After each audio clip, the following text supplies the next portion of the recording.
listening to Finding Your Genius Zone with Dirk Nevelle. It's not just a job. It's not just a paycheck. Or at least it doesn't have to be. With the help of experts across industries, Dirk helps you find your passion and career, as well as exposing the unknown parts of every vocation. Let's go deep. Let's find your genius zone right now. Here's Dirk Nevelle. Everybody, welcome to the podcast. This is Dirk Nevelle, and on with me, the formal name is Paul Arnston, but I've always known him as Crack, and he'll tell you the story behind that name. But, you know, I've talked to Paul before recently, or Crack recently, and, you know, I said this to him, and I want to say it again. It's like, when I was little, you know, those are really, and this is a little off topic, but I think it's important, is you meet people in your life that are instrumental and, like, you know, you could call them heroes. You could just, whatever, you just look up to them. And Crack was one of those guys that came into my life when I was in elementary school. And I was fortunate enough to, you know, have a family that paid my way to take ski lessons. And so I somehow got hooked up with Skiing Unlimited, Breezin'. And I didn't know it at the time, but like we were one busload of students, and Crack, a guy named Drew Merklinghouse, I mean, there was 6 or 7 of these guys that were just world-class studs, skiers, great dudes. And so I got exposed to like world-class freestyle skiing at an early age. And I remember the Bonanza Bombers, Drew and Paul, or I keep saying Paul, sorry, Crack, would wear these vests, and we try to chase them down Bonanza. And I'd never seen people ski the bumps the way they did. And then they would pull these little flips in the middle of a bump field. And at that time, I'm like, I want to be like those dudes. But anyway, and so, you know, life went on and I lost touch a little bit, but, you know, I stayed in touch, and I just really excited to have Crack on. He's one of those guys that he's really extraordinary in terms of as a guy and what he's done in his career. He's been on the forefront of a lot of apparel companies taking off, and I'm honored to have him on. So I'll stop yapping. Crack, welcome to the show. Hey, thanks a lot, Dirk. So I'll start off. Formally, my full name is Paul Bradford Crack Arnston, which is a mouthful, and I just use the last half, Crack Arnston. And Crack is spelled K-R-A-K. It's the good Norwegian spelling, not the South American drug board spelling. So, and it goes with the Nordic heritage that my family has. So, yeah, all right. I will try to stop saying I do that sometimes, but okay. So people are tuning in, and they want to know. I mean, some don't know who you are, obviously, and they're coming to you because of your background in apparel. So, like, if you're on a plane and you're going somewhere, and someone sits next to you and asks you, "What do you do?" Like, how do you respond? I'm in the clothing company. I'm in the clothing industry, or the apparel industry. I have a clothing company. Simple terms. Okay. Would you say you specialize in a specific type of apparel? Because knowing you the way I know you. Outdoor and sports. Okay. But some folks begin to think team sports. So depending, you know, if I'm flying out of Reno, they'll say, "Oh, you know, you've been in the apparel industry. What areas, what categories?" Well, then they sound like they're a little bit more. And I'll say, "Well, I've done a lot of work in snow sports and surf. And I'm currently in outdoor sports and marine sports apparel." Okay.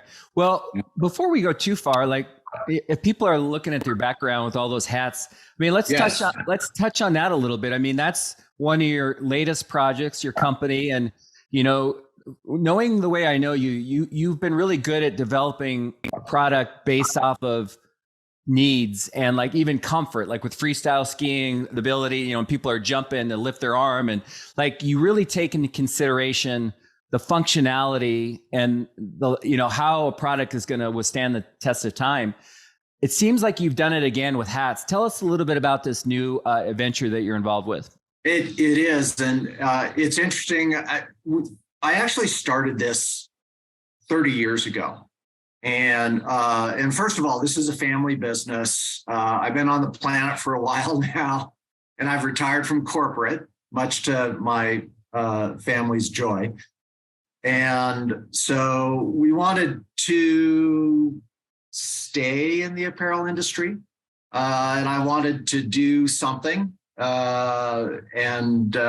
had started on this like 30 years ago. And I should say I started on it 30 years ago. It was before I met my wife. But I was working with a company called Helly Hansen, a consulting firm in the apparel industry. We worked with a lot of top global brands on their product development. I was working with Helly Hansen at the time. They had asked us to do, amongst other things, we were doing their contemporary snow sports collection, but they'd asked us to do a line of marine caps that were fashionable. And so we did that. And on the other side, we were also working with North Sails, which is in sailing, like sailboats and windsurfing and those type of sports. And so we were doing some things there. And as I went into it, I was thinking as a sailor and as a windsurfer that caps should float and hats should float. You shouldn't have a cap that comes off your head and then it sinks. Not great for the environment, but also you maybe want to get that cap back. So as I was working on these different programs, I started to work with a foam supplier and create a non-absorbent foam that we could put into caps and hats. So it would go into the bill of the cap, so the cap would float. We could put it into a full brim hat, so the hat would float, and you could still have sun protection. So that was the idea. At the time, the president of Helly Hansen was like, wait, let me get this. You're sailing along. Yep. The cap blows off your head. Yep. Cap in the water. Yep. And the cap floats and you get it back as opposed to sinking. I go, yeah, that's the idea. But if it sinks, they have to buy another cap. And I'm like, okay. I thought to myself, we'll just let this one be. I should do this on my own. So started on it, and then got married, hatched a couple kids, went way deeper into corporate work, and the whole floating hat and cap thing went on the back burner for almost 30 years. So after retiring from corporate, we took a look at it again. And I thought, there's something else we need in sailing and windsurfing and surf and now kite surfing and foiling and these great marine sports and that I participate with. But there's also fishing and powerboating and wakeboarding. And that is sun protection. And the main problem with hats, full brim hats that provide great sun protection is they don't do it in velocity conditions. So if you're in a powerboat speeding along to your favorite fishing spot, you're going to wear a cap. It's going to stay on your head. You can cinch it down, but a big brim hat is going to flop around. Same thing with sailboat racing, windsurfing, and these other dynamic action sports.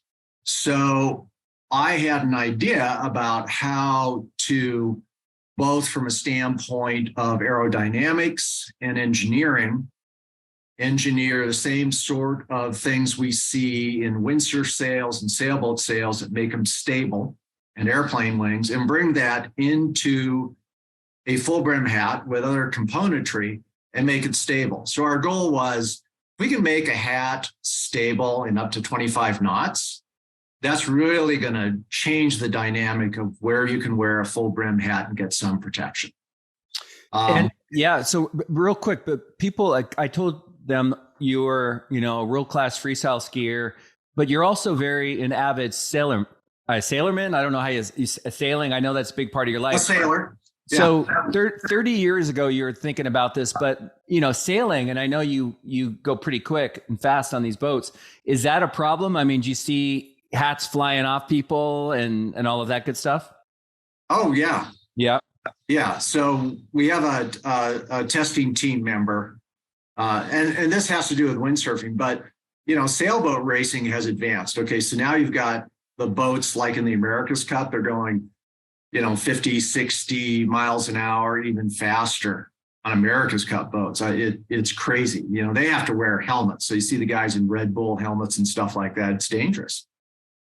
And regular sailboats, we have a lot of planing. So the sailboats we're sailing on, that my family is sailing on, it's not uncommon for us to be going 20 knots of speed. And that's fast on a sailboat. And there's a lot of wind blowing. So you turn around, you go back upwind, maybe you're sailing into 30 knots of breeze and you're also going 6-7 knots up into the wind. Your apparent wind is somewhere in the like 35 knots of speed. It may not sound like a lot to someone riding in a convertible car, but it's fast speed on a rough, watery surface. And what's interesting is, like, I'm thinking about hats. Like, some people wear them for fashion. Your hats, I have them. They look really good. But sometimes it's just to get the sun out of your eyes. But like sometimes people have skin issues, right? With just, skin cancer or whatever. I mean, yeah, you have to. It's like it's a non-negotiable. Like, you need to protect yourself. So it's not like, hey, I just want a hat that I look good in. You need a hat that keeps you alive. And so it's cool because I've never seen a hat like this. And by the way, if you want to buy them, I know you can go to your website. Tell the audience, like, how you find these hats right now.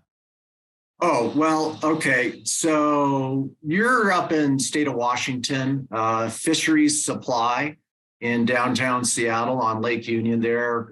They carry our product, as does Urban Surf. There also. So if you're on the side of foiling, windsurfing, kite surfing, stand-up paddle, you'd be going to Urban Surf. If you're in the power boating, fishing, sailboating, commercial fishing side, you'd be going to Fisheries Supply. Or online too, right? Can't you go to your website and buy these? We're online with Arnston Marine, which is our marine brand, and Tahoe Blue Gear, which is our mountain and resort brand. Right on. Okay, cool. And the thing, it's interesting when you're talking about this, it makes me think of the story you told me. So let's go back in time a little bit. And I'd love to walk through your different stops along the way and get into the weeds on, one thing I found fascinating, and I'm thinking about people that want to get into apparel. It's like, there's a lot of flavors, there's a lot of skill sets that comprise an apparel company, everything from the creative to the patterns and the fabric and the functionality and the sourcing of the materials and the selling of it and trying to figure out which market is hot. But back in the day when you had little dudes like me trying to follow you around on the hill, and you're a taller guy and you're slim. I think those are your words. I think you're very handsome, good looking guy, but I'm trying to remember how you phrased it.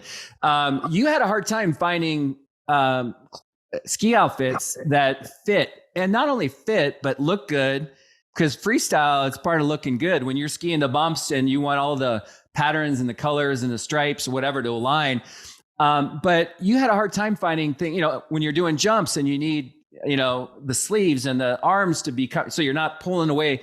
You design your own stuff. So walk us through that, because that was kind of maybe your genius zone before you even knew it. Like, you were interested in it and you got deep on like A to Z, like, stitching and all the things that, are part of apparel.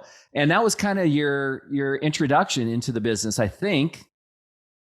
Yeah. So I'll start with, all of us as people, we come with attributes and deficits that are built into our DNA.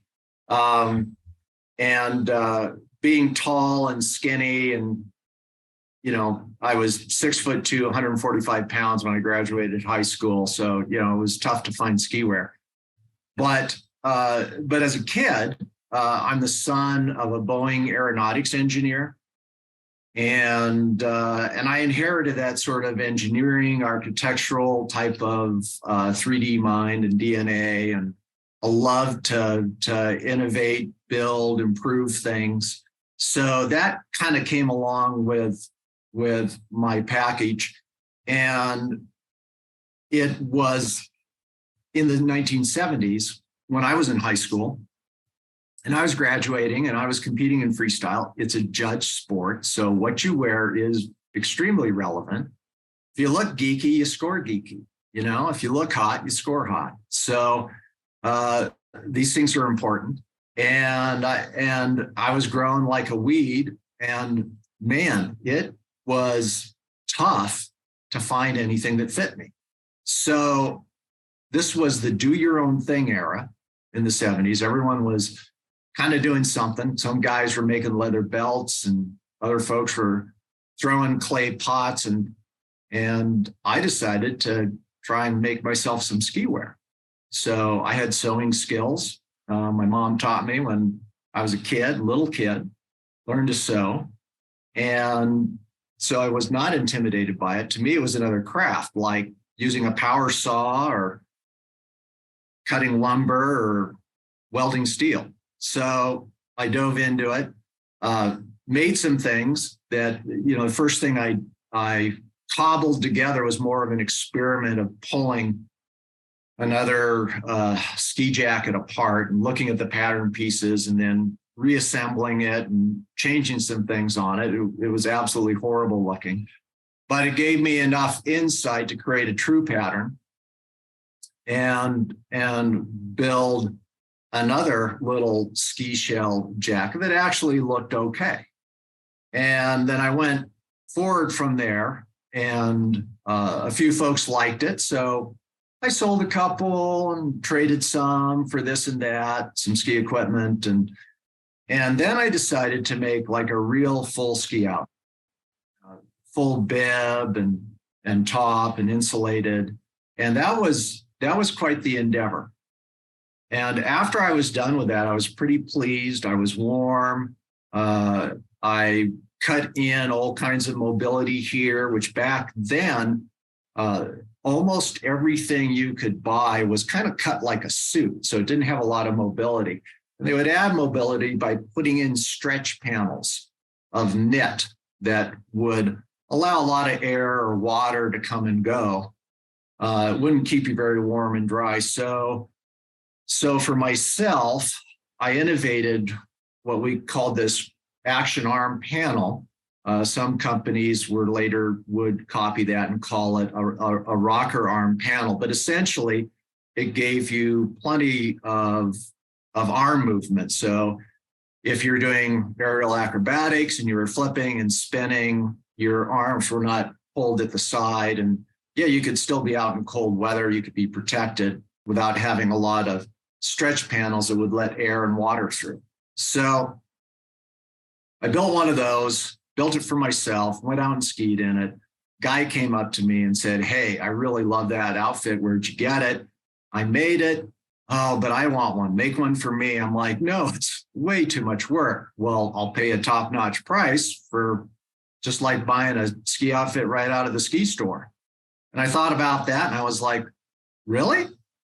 "Yeah." And I thought, well, gosh, I can make a little chunk of change on that. And, that can get me to the regional championships. So made that outfit. He went out, was very pleased. 4 people came back, made them outfits. And then all of a sudden it turned into this cottage industry business. I hired a bunch of women to work on their sewing machines out of their home, would cut things, do it all customized for people, whatever the height, weight, length they wanted, colors, all that. And then eventually that turned into a full-blown regular brand business that you knew as Breeze and Ski and Sportswear. So you started that, and then did you bring on guys like Drew, like midway, right away? How did that work? Drew Merklinghouse became a partner there, and some other people in time. And Drew and I were kind of the dynamic duo of the bunch. We were both coming from skiing and both coming as competitors and as professional skiers, which really accelerated the promotional side of the product we were doing. And the product was extremely innovative, and it was cutting edge fashion for that time, coming from very youthful people in their young 20s. A whole new sort of look and type of garment being innovated and introduced to the snow sports industry at the time. So it really took off. I mean, I remember just Christmas, like my dad was kind of funny that way. Like, he was a pilot. He'd go to Korea and buy like 7 fake Rolexes or like 7 pairs of tennis shoes because he'd go broke saving money. When he found a deal, he would just, but I remember like one Christmas, he got me like 3 or 4 of your Breezen pullovers. And it was my favorite gift. And I mean, everyone had these. It was the 3, and even companies nowadays like Aviator Nation and Marine Layer. I mean, you see it coming back, but I feel like you guys were kind of the innovators of that look, which kind of leads into the next area. Like, so you were in that world for a while, that took off. And what's fascinated me about our conversations before were, and I think this is really good for people to clue into that are watching, is, if you're interested in apparel or fashion, there are a lot of different skill sets that are comprised within a company, right? I mean, you have, and I'll let Crack kind of articulate those, but I was blown away at all the things that go into it. And so very different personality types, maybe you're an introvert and you're quiet, but you're super creative. And I mean, it seems like there's a lot of opportunities. And then the second part that I would love you to talk about is the brands, like different, like if you're working for a small brand versus a large brand, it might be a totally different gig, meaning like a totally different experience of being super creative versus having to play it safe and just, this is what you do. Sorry, there's not a lot of room to be you. You got to be this way. And like freestyle, like we're all used to like just going down the mountain and getting crazy and doing whatever we want. It's free. And so the freedom almost in apparel can be limited by the brand you work with. So maybe you can talk a little bit about that. Okay. Well, let's start off. Let's see. Your first thing was positions in the industry. Yeah. So like any other industry where you're building products, you have sometimes what they call RD&D, research, design, and development, or design and development of apparel products, which is that area. You also have merchandising, business strategy, business development. It goes under a variety of names, product direction.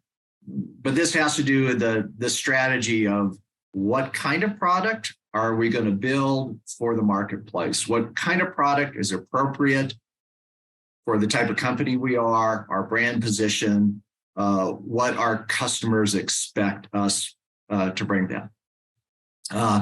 There are the production roles, the management of production, the acquisition of raw materials and componentry, the logistics of all that, getting that to the market. And there, of course, is sales and all your other managerial and administrative duties that go along, marketing and things that are typically not too different from company to company and, different types of products, whether you're doing dishwashers or you're doing apparel. But I'll steal back to design and development. There are in a big company, there's a very diverse amount of roles, but your basics is that there's a process of selection of materials and componentry. What type of fabrics does someone have a vision about using, or what type of fabrics are being used in that category of product, and what type of fabrics might be available to create, to have a mill work on. So there's the fabrics, there's the componentry portion, then there is the silhouette development, the actual, if we take snow sports, for example, there's the look of it, the cut. Is it wide? Is it drapey? Is it long? Is it short and tight? Is it, body hugging? What is the silhouette sort of development of it? And then the styling. Does it have stripes? Is it solid? Are the zippers a big event of contrast look, or are they hidden and it's just a one color, everything just looks very simple type of jacket? So pocketing, hoods, componentry, functions, closures, powder skirts, inside pockets, venting, all these sort of engineering features, that type of thing.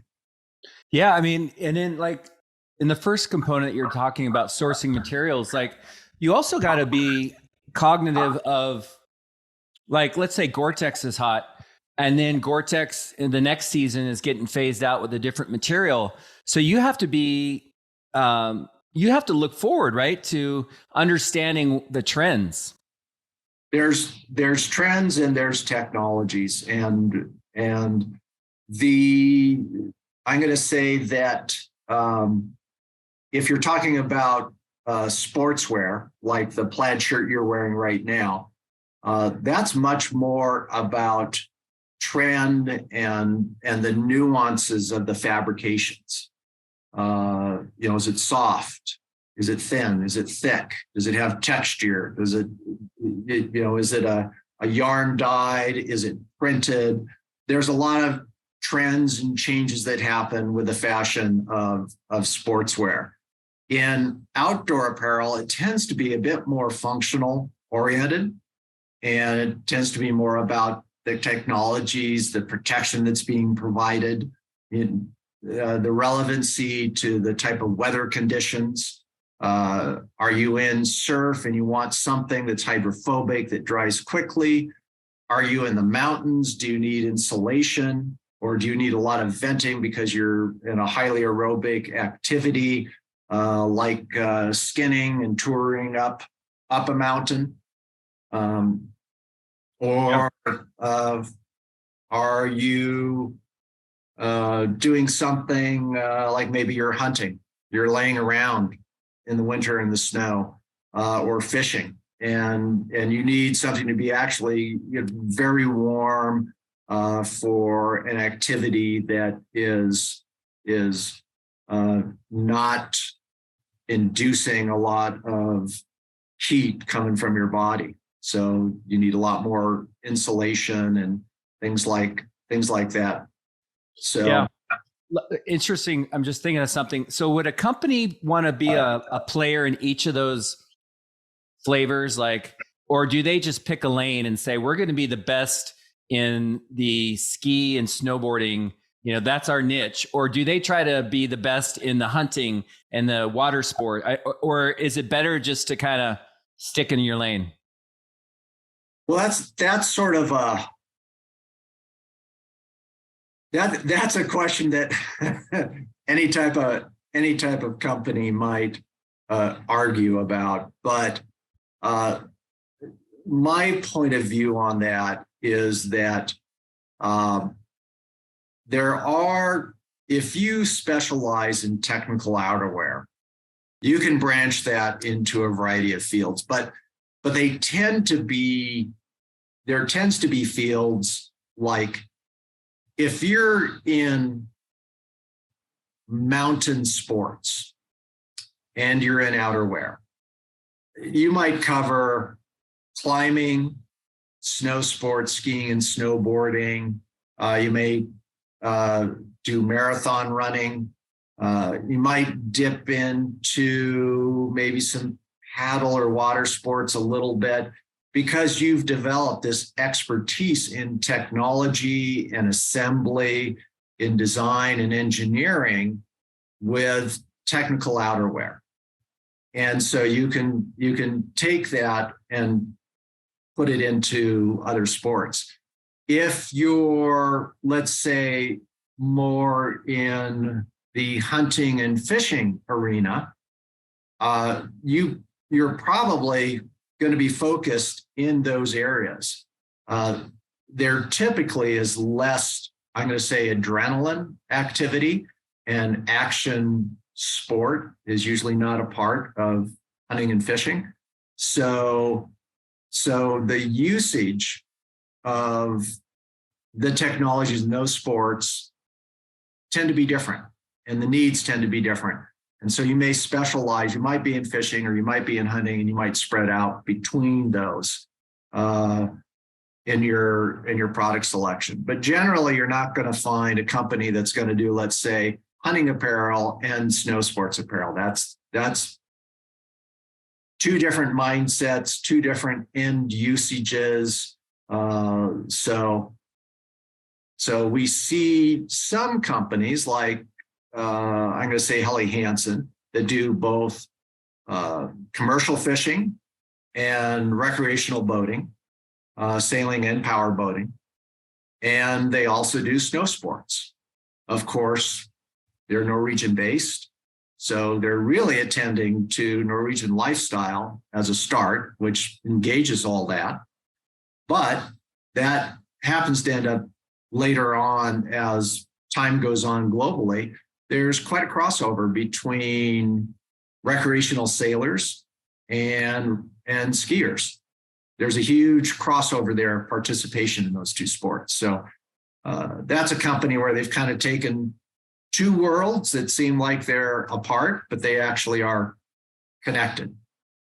Yeah. So I'm kind of thinking in the mind of a young adult that's coming out of school that's really into apparel, or they think they are and they want to get into it.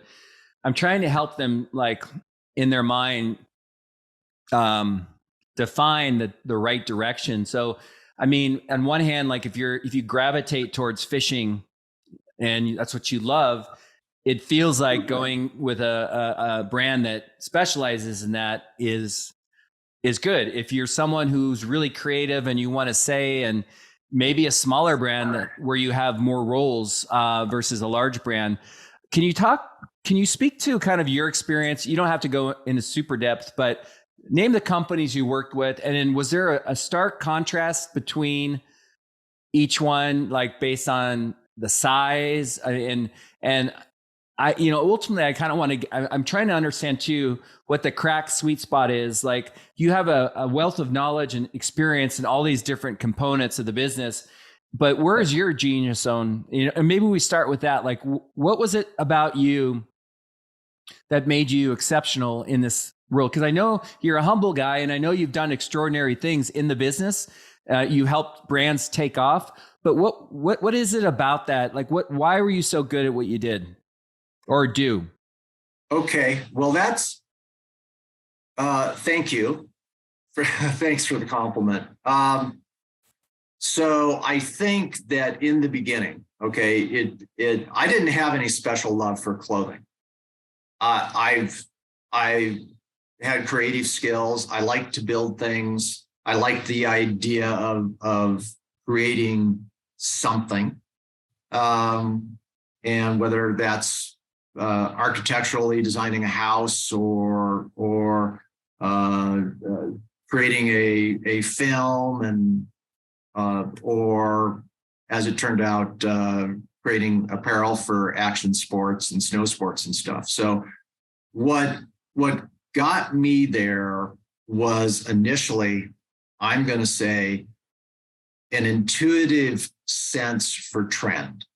And not just what was happening, like, oh, this is trendy and cool, but more so this if we do this, it will become trendy and cool. And that has always seemed to be something that I've brought to the party as a special skill set with the brands I've worked with. So that sort of knows for what could happen in the future and what do people really want to wear on their body.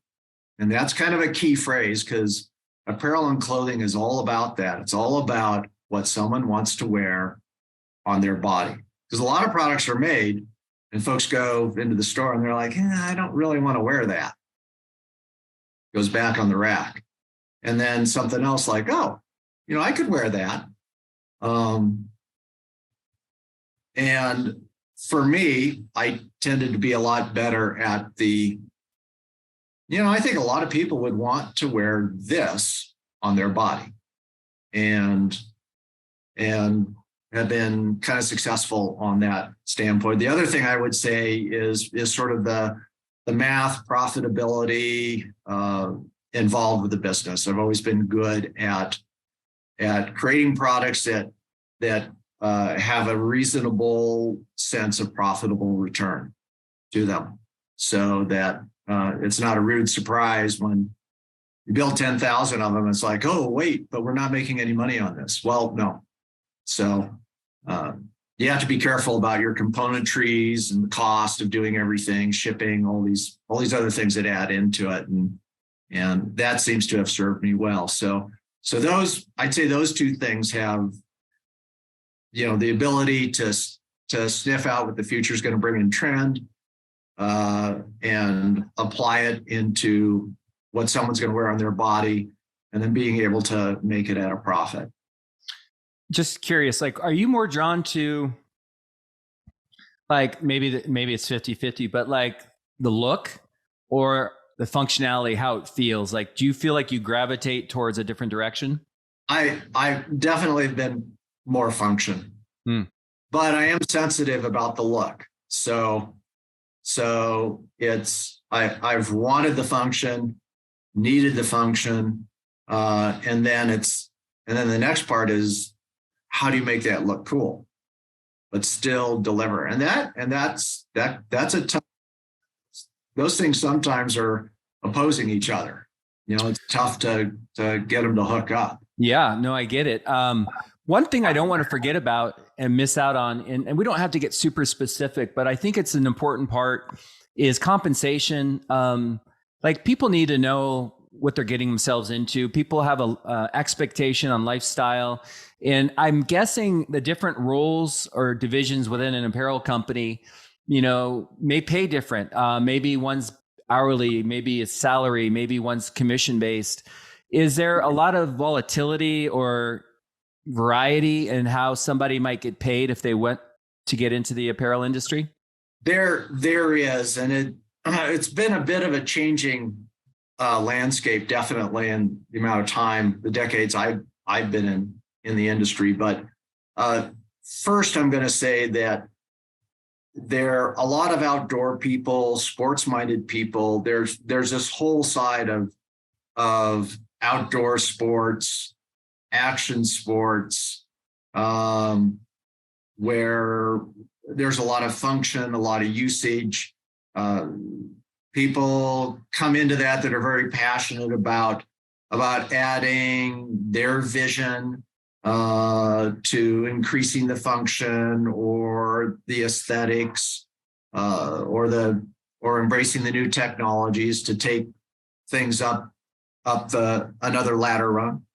And that industry does not pay as well as what we might refer to as the more sportswear, ready-to-wear industry. So if we take a look at kind of traversing from, let's say, like a company like Helly Hansen, the North Face, Patagonia, which are all very outdoor oriented, and then you kind of come to a company like Eddie Bauer, which embraces both outdoor but also kind of leisure outdoor lifestyle.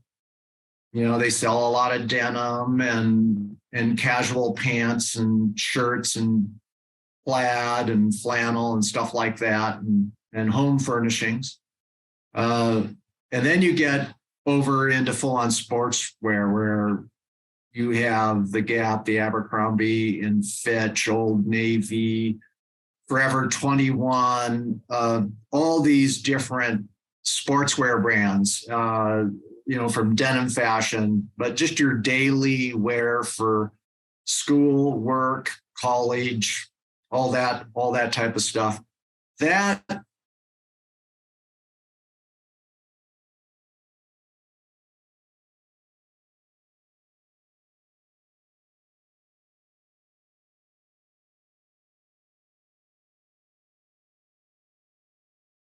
ready to wear sportswear. So you definitely have, if you're an individual and you like the apparel industry and you're looking to get into the apparel industry, there is more money over on that sportswear ready to wear side. Generally, the very large brands or the huge chains of stores have a lot more to spend on personnel. They also have a lot of introductory positions that people can get started with and work in a small capacity in a very narrow set of responsibilities. Whereas if you're maybe in a startup brand in outdoor sports like climbing or a surf company or something like that, you're probably going to have your hands into everything. And by that, I'm going to take kind of the next step, which is when you're looking at product development, you're looking at this wall behind me. You can't tell this, but our particular hat products have a lot of components in them. They have a lot of matching color components. They're very complex. So they're not like a normal cap you might buy in the store. They have a lot more complexity to the coordination of all the components, colors and customization. So if you're, let's say, a designer working with a small brand like ours, you're working with the design of the labels, the quality of the weaving of the labels, the trims that are selected, the foam that goes inside the bills of the caps and the hats. And, are they going to be stainless steel on the eyelets? What type of shock cord is being used and what quality of cord and what size and density? There's a lot of little details. But if you're working over with a large company like, let's say, Patagonia, the North Face, the Gap, Levi's, one of these, you can get an entry-level position where all day long, all you do is work with jean buttons. And, here's a new design for a jean button, or here's a new design for a woven label. I'm the gal who does woven labels, or I'm the guy who does rivets for the jeans. And we got to approve these rivets that are coming in from this factory location and this factory location and this different supplier here, and examine them and approve them. You may just work with embroideries. We at the North Face had people that their full-time job is just matching color swatches. Here comes in a fabric. This is the North Face red. Here's our North Face red standard. Here's the new fabric that just came in from a mill. How well did they dye that red? Does it match? Do I reject it? Do I accept it? So you can get a lot of high-end experience with big brands, but in a very narrow field. And with smaller brands, you get a much bigger spread of the entire composition, but not as much specified experience in each component or step of the process. Yeah, like a startup company. And by the way, if you saw my eyes, you cut out for about 20 seconds, just froze. So I wasn't drifting off. I was just watching to see if my video was going to freeze, but you came back. I think we're fine on that. But one thing, like you worked at K2, Helly Hansen. Yes. And what were some of the other brands? Scott Sports. Okay. Which was actually out of Switzerland. They had been purchased and moved to Switzerland for their base. North Face. Helly Hansen was a client, and so after I spent a few years in the fashion denim industry. And after that, I opened an agency, and we worked with a lot of actual global brands. So we worked with K2, we worked with Burton, we worked with Lang, JD Sun Valley was not a global brand, they were a national brand, but we serviced an awful lot of brands. And through that process, Helly Hansen became a client, as did Scott Sports. We did a couple different folks like O'Brien Water Skis and HO Water Skis, a variety of different sports brands that we serviced as an agency with apparel development responsibilities. And right. Would you say though, like different brands, but would you say there was it different? Like, was it a different experience with each brand, or was it pretty consistent? It can be a very different experience with each brand. Each brand's got its own, I'm going to say, first of all, they have their product culture, which can be more similar, but then they all have their internal sort of business and political culture, which can be different. I worked with Helly Hansen as an outside agency, but we were just a few miles from the company, and I worked extremely intimately with them and pretty exclusively for several years. So it was very close to being like an employee, although we were a contracted agency. Okay, so let's just, I'm just curious because this is how my brain works. So if somebody wants to make a lot of money, like let's just say someone loves apparel and they have dreams, and I know that's not always the reason why someone would get into a business, but is the money to be made on owning your own brand or running a large division? I mean, I'm guessing being a designer or the creative or whatever, you might be fairly limited on compensation. Is there upside? Like, can you hit a home run in the apparel business? Well, you can. It's tough.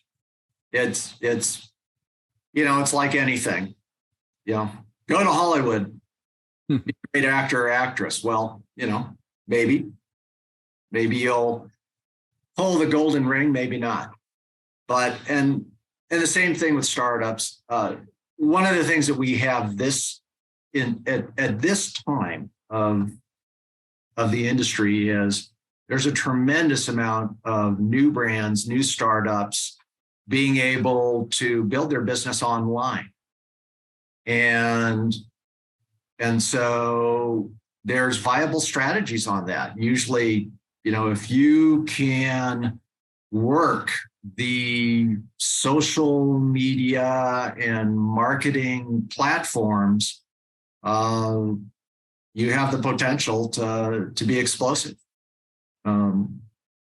It's a new day. We went through a period of decades there before the internet and internet selling was really viable and affordable, where these really ginormous companies like the Gap, American Eagle Outfitters, Abercrombie and Fitch, and then big brands like, let's say, Quicksilver, spread out and had stores in every mall in America.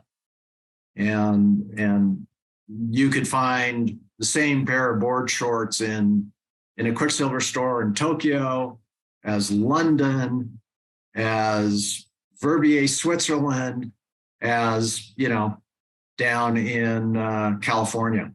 So that was not a very, I'm going to say, inspirational period to people. But today, it appears there's more opportunity, I'm going to say, for people in the product development side of the industry and the production side of the industry, with startup businesses that are based with online sales and marketing. So the aspect of the type of jobs that you can do, I thought I would just kind of dive back into this a bit with design and development, because there's two kind of big roles in design and development. And it is the burden of design and the detail of development.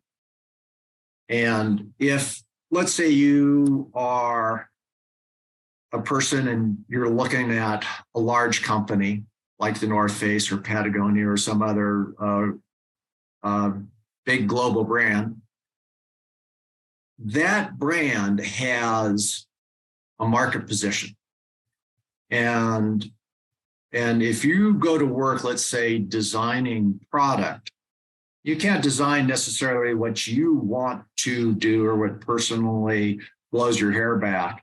It has to be something that's within the context of that market position of that company and that works for that brand. And further than that, you have the burden of meeting the expectations, the promise of the brand.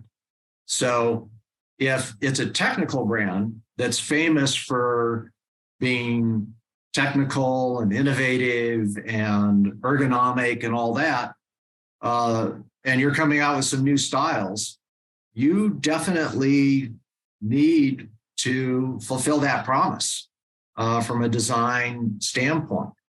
And further than that is that there's categories of product and price point of product. So, you're going to have an insulated down jacket at $299, and you need to bring a new design that's going to fulfill the amount of business that's being done by an existing product there that's maybe has been around for 10 years or 20 years or 5 years. And it's just kind of dwindling. But the company is like, hey, we need to bring a new design, fill it in here, but it can't just do $1 million. We want it to do $10 million. So there's a burden of responsibility with working with these big brands to meet those predetermined needs for the marketplace. So you could come in and produce a design, and the director's going to go, hey, I don't think that's going to cut it. And the salespeople are going to go, I can't sell that much of that.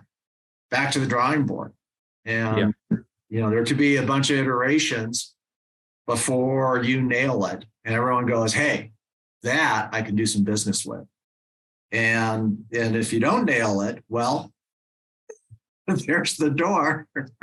Yeah. I mean, just listening to you, I wouldn't do well in a big brand. Like you talk about architecture. I don't know if you've ever read The Fountainhead, but it's one of my favorite books. And there's a character in Howard Rourke, and he's an architect, and he just does it in a completely new way. People don't like it, but I see myself as the Howard Rourke of the apparel. But if I got into it, I kind of mixing it up, shaking it up. And so I think it's really good for people to hear this from Crack, because you have to understand your temperament and your personality type. And are you on the Enneagram, it's personality test. Are you a type 4, being an individual?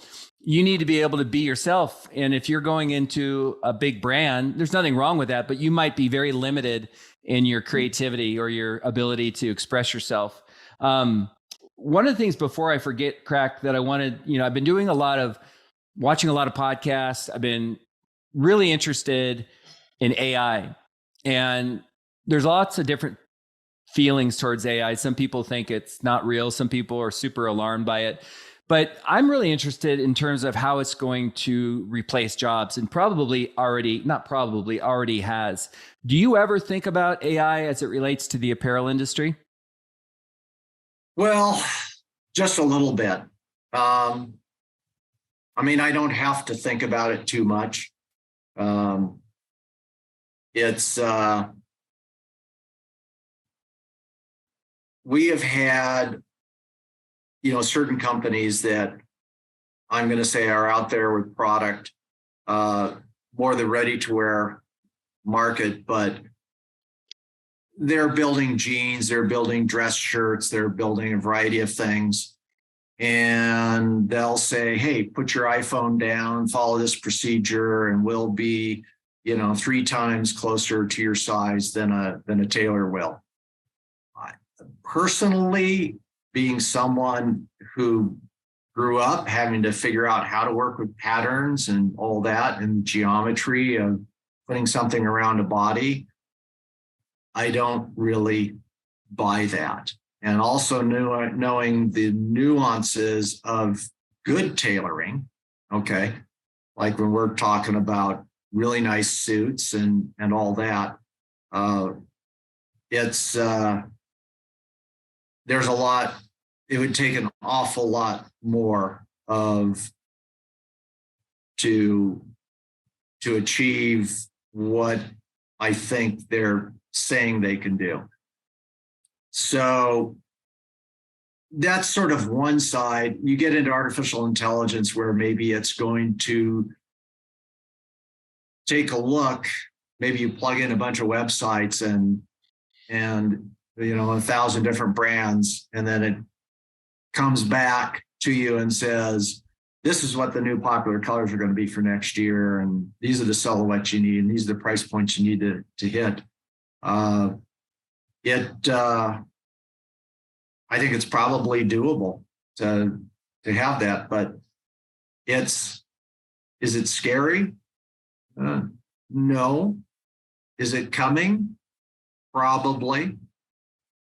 It'll be interesting to see. Data is a funny thing. If in the apparel industry, if you're on what I'm going to say the director level, where you're making decisions about how to build your business, how to direct the designers to design stuff that's going to fulfill and sell and make customers happy and meet the needs of what customers are asking for. When you're on that level, there's a lot of data to look at, but you got to be careful. You might go, oh, wow, black is our biggest seller. Well, yeah, but maybe there was a super special event that sold a ton of black with uniforms on an industry level. And really, that wasn't your biggest seller. It was just that one event, that blip for the year. You can look at the whole market and go, wow, this is where all the business is. It's all over here. I'll give an example is that when I came with Helly Hansen, and the assignment was to provide them with a contemporary snow sports collection that would appeal to new skiers, younger skiers, snowboarders, the twin tip generation that was starting at that time. New school skiing was a phrase being coined then along with snowboard culture. We went out, and of course the salespeople, our bookkeeping, accounting folks were just like, give us black, we need black. But the retailers were like, look, you want to sell me something? Don't show me black. If I need black, I'll get it from the North Face and I'll get it from Burton. What I need from you is something else, something different. Bring me something that is like fresh, new, different. I can bring in. Don't bring me black. So we did a very dark gray. We called it almost black. Hmm. We sold truckloads of it. The retailers were like, wow, that's like a fresh new black. Love it. That's interesting. So I don't, AI is not going to give you that type of data to work on. I don't see it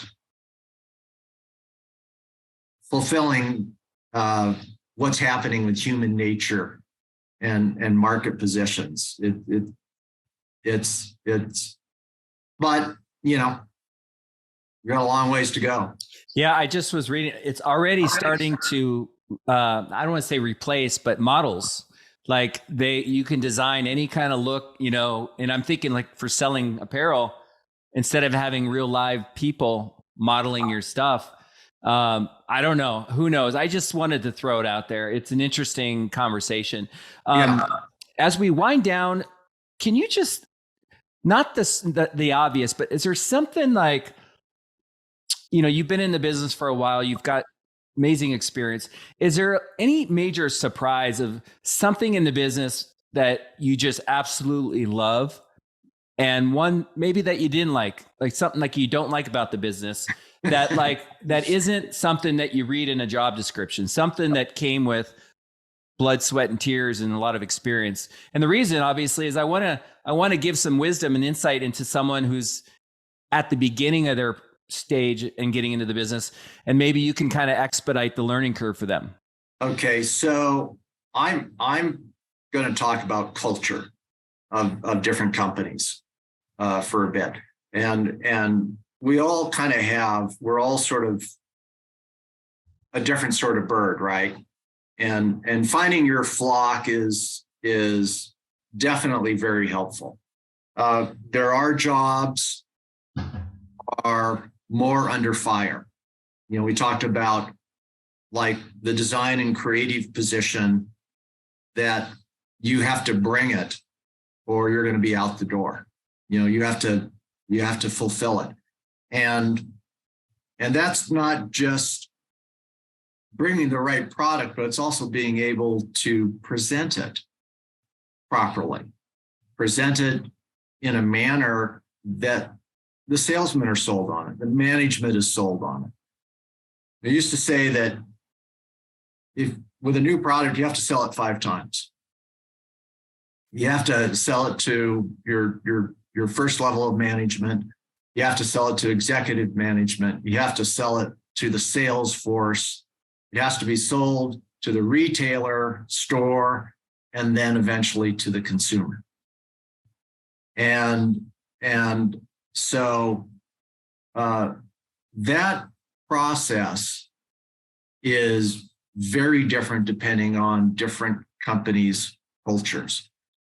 If you're a participant in any part of that process, that culture can really affect how you enjoy your job or your position. So if we look at a smaller company, you know, typically there may be an owner such as myself and my wife, and you know, we have a strong opinion, and that flows. And if you're working with that, then that works great. If you're in a very large corporate environment, there could be a whole diverse amount of opinions, and it's trying to create, you know, some type of, I don't want to say compromise necessarily, but to get everyone on board with a certain concept, and then pushing that forward and keeping it on track all the way through the process. So there are different needs. There's a lot of, I'm going to say, really successful career designers that they're not changing the landscape with design. They are more revising and refinement. They're on the revising and refinement side of the business, and they can have nice long careers working with large corporate companies because they're not presenting anything that's revolutionary that really has to be sold, and they're good at fielding and responding to this large sorts of opinions and moving things through the process. But where that won't necessarily work for a smaller company that may be, or a company that is rebuilding a division, like the Helly Hansen example, where you don't necessarily need this brand, but we got to come up with some reason that the retail stores are going to take one brand off the shelves and put ours in its place. And that takes something special between the design, the engineer, the developer, and the director of that division, that category division. Something about what they do and how they work with the salesman to reinvent a product that the retailer says, wow, wait a second, you brought me a new purpose. You brought me a reason to risk taking this other brand off the shelf and putting you in its place. So you kind of have to look at are you a person that wants that level of responsibility, that level of dynamic, and being exposed to success or failure with it?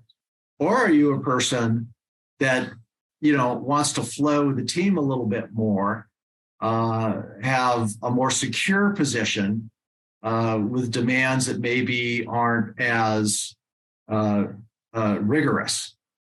And different companies, you can take a look from the outside and look at the culture and kind of judge, like, is this a company whose product is like old and stale and they really need someone to come in and innovate and meet the promise of the brand? Like, that's going to be a tough job, Am I going to last there? Am I going to bring it? Or are they going to shut me out the door and try somebody else next year? Or is it a brand that's like, hey, here, we just need someone who shows up every day, does good hard work, diligent on the details, and makes sure that in the process it's like 100% complete, and we move right along with it. So you have some different cultures to look at and identify. Yeah, I mean, that's a great crack. That's the stuff that I really want people to think about, is look beyond the apparel company or the brand and understand the culture, and then even look beyond that and try to understand you and how you would deal or interact within that culture. And I don't think, to be quite honest, at 25, I was thinking about that personally. I'm a total individual. I like my freedom. I don't really have a boss. I'm a self-starter, and I didn't know these things at that age, but what you've shared is really valuable, because you might be just seeing, some people see dollar signs, some people just see fashion, but it can be A to Z on what that experience might be like based on the culture, the brand, etc. We're running out of time here, and I always ask this question, these two questions. One is, where did you go to? You came out of, is it Bellevue High or Interlake? Bellevue High School. Okay. Marines.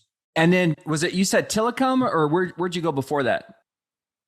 Chinook Junior. Oh. Okay, I was Hayek. We were in the same league.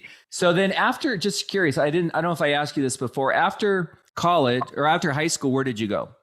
University of Washington. Okay, so you're a Husky. Okay. So Were you in the fraternity, by the way? No. Okay. I lived just across the lake from the school. So I was literally about 2.5 miles away. In where, Bellevue? Yes, the Medina, to be a little bit more specific. Yeah. I did too. I went to UW and I'm sorry to interrupt you. My mom and dad split up. We rented a little house on 84th, which is the road along Overlake Golf Course. Yeah. And we were in Anatai. So I was in a fraternity, but I wasn't a big fan of living with 90 dudes. So I'd go home like every weekend and spend the night at my, our little rental. But sounds like you and I had a different or similar experience there. Yeah, fraternities looked like a blast, looked like a lot of fun, but in my life, I had certain sort of goals that I wanted to do. Part of it was a lot of skiing, and I was involved with teaching and coaching, and then moving up the food chain there with leading clinics. Drew and I were supervisors for freestyle programs that we had created. And so I didn't have really a lot of free time. And so for me, it was like, I don't want to be in a party environment. I'll choose when I've got time to go to a party. But so I didn't want to be in a fraternity, and I didn't want the expense of it either. And my parents were really happy to have me around. They didn't want to get rid of me. They found me entertaining or whatever. So I was very welcome in the homescape, and we all got along great. So that was just fine. No, that's awesome. So you come out of UW. The question is, if crack was a start over, I know that like a lot of your experiences led to where you are today, but knowing what you know now, would you have deviated at all from your path, or would you have jumped into something right away just based on your knowledge? Well, no, I think the different things I studied worked out well for my career. And really what I was doing is, I was skiing, and my athletic side was progressing, but I didn't expect to like get on the U.S. ski team, compete on the World Cup, end up doing films with Warren Miller and the Volvo ski team, and traveling around the world. I never expected any of that. I didn't think of myself really as an athlete. Skiing was just a sport I loved, and I'm just trying to get better at it. That's all. And so my career goal had to do with film and cinema. And there was not a film or cinema courses at the University of Washington. So I had taken a lot of drama, a lot of theater when I was in high school. I was in some of those programs at the University of Washington. My plan was to get a Bachelor of Arts degree and then move to Southern California and go to film schools and just dive into the whole industry. And I wanted to be in cinematography, direction, and production. I was interested in building and making films. So that was the orientation. And then as I did better and better in skiing in competition, it sort of pulled me away from that plan. And then all of a sudden, my little cottage ski wear business took off, became a real company. And then that took off. And suddenly I had a career in apparel. And I just stuck with it.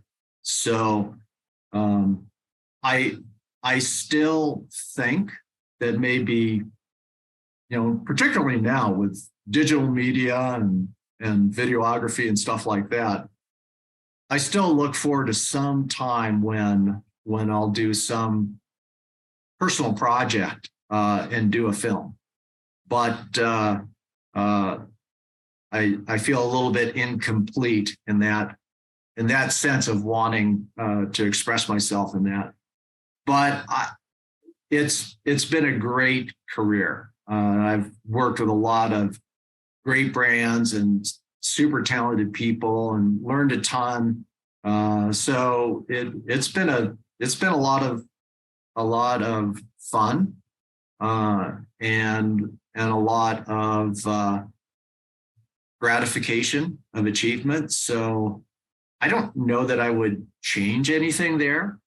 Certainly not education wise, as far as, there's a couple of classes I probably would not go back to at the University of Washington, but. Yeah, I hear you there.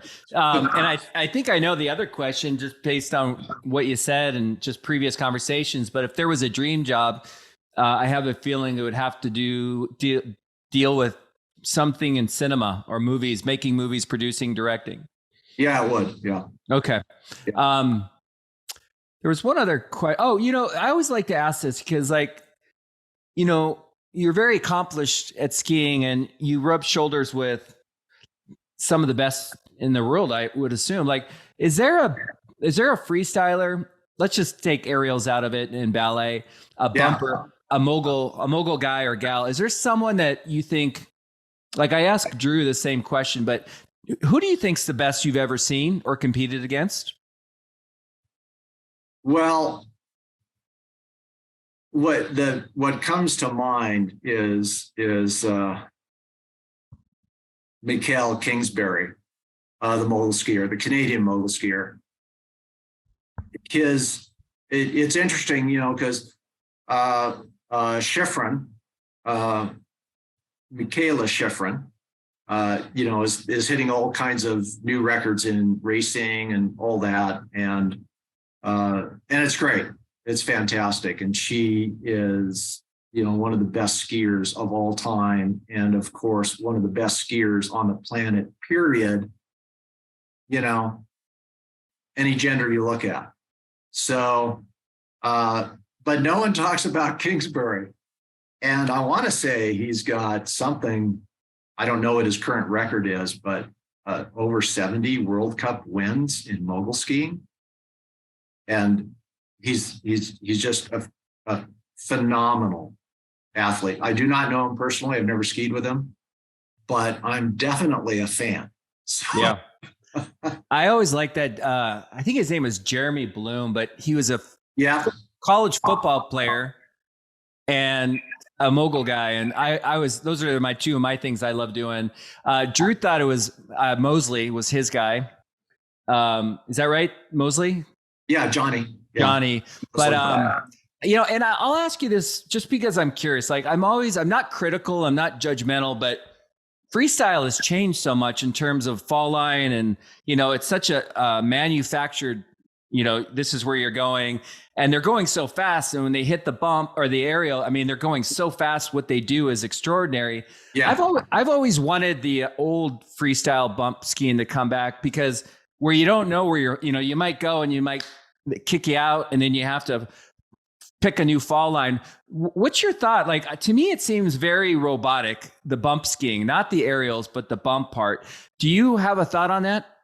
Well, I think there's arguments for both things. Certainly my kids they refer to it as wild moguls, and and they'll say wild mogul skiing, like back in the day, Dad, that's so cool. That's the cool one.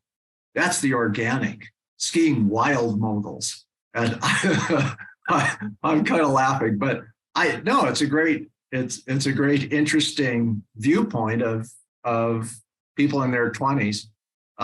There have been some resurrection of wild mogul ski competitions and around the country, particularly right before COVID. It'll be interesting to see if they come back.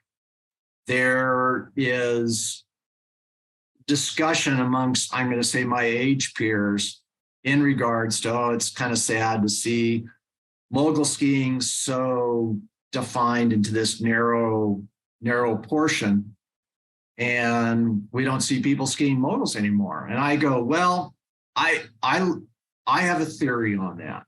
And basically my theory is that, if you watch the racers out on the course and you watch our heroes and World Cup racing and all that, you can go out on a beautiful groomed ski run on a resort and just carve up that slope at high speeds and emulate what you're watching. If you're watching those mogul skiers ski in this confined course and you want to go and like give it a try, you can't. That's a lockdown course. You can't get in there. You're not allowed. And it discourages, that sort of thing discourages that the mogul skiers of today that are competing are constantly just in those closed courses. My theory is if they get out into the wild moguls on the mountain and ski the mountain and are back underneath the chairlift lines, ripping it up, it's going to continue to attract people like yourself, people like me, that there's a certain pleasure to mogul skiing that's rhythmic and exciting, and the ability to get air and the speed is very gratifying. And I think it would rebuild the sport. But I think as long as the coaches and athletes stay in the confined courses, it's the general public and younger skiers are not, they don't have the mentors to follow. I certainly followed after the Gordy Skoogs of in my time, and Eddie Ferguson and these other skiers that we saw skiing moguls. And then you came following after me, watching me ski moguls. And I don't think there's any end to that. I don't think it was a cultural shift. I think it was just this move pulled it away. So, but you can go to the park and the pipe and you can drop in there. So drop in on the mogul course. So you're right. Like when I moved to Sun Valley not long ago, right under one of the chairlifts, it's just all fenced off, roped off, and where they had the bump competitions. I have a old girlfriend, her nephew was in the Olympics last time. Cole McDonald, I think is his name. And I'm amazed. So I'm definitely not judging. I don't mean the crazy cowboy freestyle where you're like almost falling off. I just like the freedom of not just this manufactured bump, right? That's just a preference of mine. But you mentioned real quick, Gordy. Gordy's a guy that I know. He was married to an old teacher of mine, and just fabulous. So are you like, I don't know how to ask this. Are you in that same group as Gordy? Like I always associated like you and Gordy and Drew, and like, was he older than you or younger than you? Yeah. Gordy's older than me, but his brother Lowell is my age. We went to school together and we lived about a block away from each other. So, and Lowell has got the same sort of build as I do. So we're even at that point where sometimes people would come up to him and say, "Hey, Crack," or they'd come up to me and say, "Hey, Lowell." But Gordy was older, and Gordy competed. He was in the films.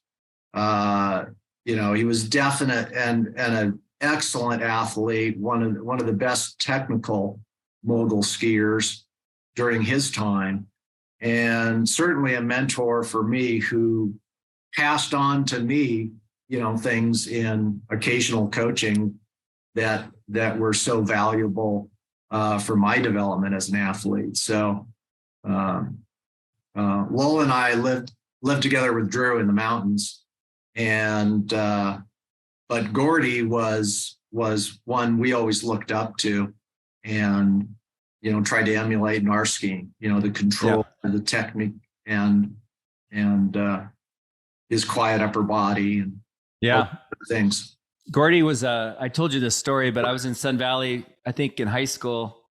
And I remember he was on a chairlift and I was skiing bumps. And so I saw him at the bottom of the hill and he's like, "Your left pole plant."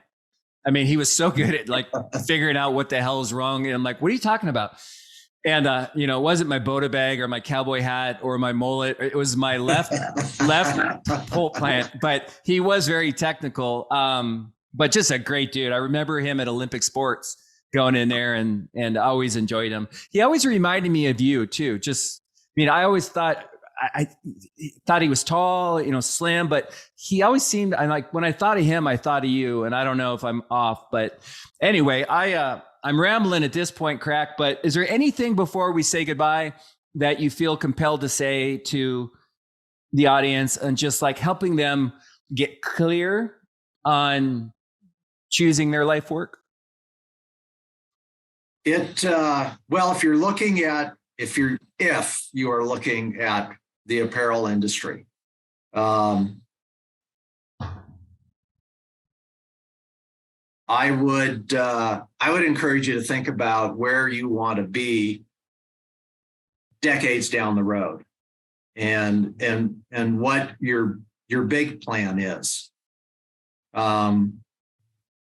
And the big plan could be, I'm going to go here to get experience, and I'm going to get this type of experience because I want to do this, and then move to that, or go here. Where you want to live, what type of experience you want to have that way. The one thing I would say is when it comes to compensation, it doesn't matter how much you're getting paid. It doesn't matter what the deal is. What matters is the cost of living where you are, and what you have to bank at the end of the month. So, if you get a job in San Francisco, it seems to pay a really big salary, but the cost of living is super high. It's all about what you bank at the end of the month. You may find yourself doing much better someplace like Wisconsin or Michigan or something. And of course, it depends, how you want to live, what type of lifestyle you want to have. So. Yeah. And you spend most of your time in Tahoe and maybe San Diego? I'm kind of, Tahoe. Like, I'm speaking to you from Reno, Nevada. Okay. Right now, but I do spend a lot of time in Washington and Oregon. Okay. Mostly in the summertime, I'm up there. So, well, when you come up, I'd love to have you up to the farm. We can meet you, we can introduce you to the goats and the pigs and the chickens and all that. That's kind of our lifestyle right now. Yeah, it's fun, man. Crack, thank you so much. I really appreciate it. I mean, I know you're a humble guy, but you were big in my life at a young age when a lot of guys, they need good examples of older guys. And you were certainly one of the ones I remembered. So I want to thank you for coming on. And I think you were great. I think a lot of the advice you gave is very helpful. And I think it could potentially change lives as far as helping people choose the right career. So thank you so much. Well, you're absolutely welcome, Dirk. And it's a pleasure to do this with you. And I'm honored that my participation when you were younger was of value. That I do try to have that in my life. Our product line here is about giving back to the community. In that, we're creating something that provides protection and elevates people's experience. So I'm glad you had that experience, and I very actively still coaching today. So we just finished our coaching season here, but the resort is open for another 3 months. We've got coaching, like coaching skiing. Yeah.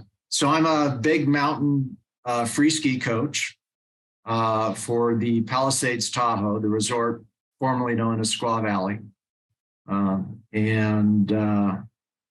And we have a great team of athletes, both sport team and competitive team. They've made quite a impression globally on the junior freeride community for a decade now. So you still got it.